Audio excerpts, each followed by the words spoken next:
So whatever project you work with inside of Davinci, what you need to do is you need to go around and export it in different formats. So for the same, you need to go around onto the deliver page right here. So once you go around onto the deliver page, you see the timeline that you edited right here, but you don't get all of the controls right here. So you can see the timeline and then see like the amount of how much export will happen right here.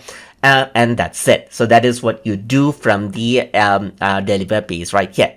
On the top, you can see that there's the render settings, which you can use to change out different settings. And that is something that we're going to cover up in upcoming lessons. So besides that, you can also see that there are different presets right here. So just like you can go around and export out well, using the preset for YouTube right here, using the preset for Twitter and so forth, as you can see, just like this.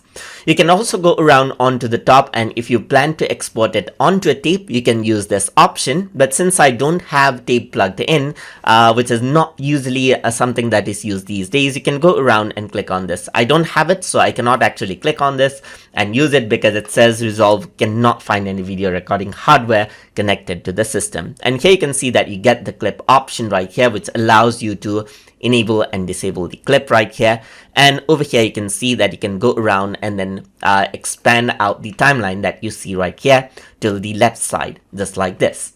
And this is what you have. On the top right hand side, you see the render queue, and you see other options over here, as you can see, just like this. So this is what you have, as you can see, on the deliver page, and that is what we're going to go around and work with in upcoming videos. So this has been the introduction of the deliver page inside of Davinci Resolve. So hope you guys learned something as always. And as always, please like, comment, share, and subscribe.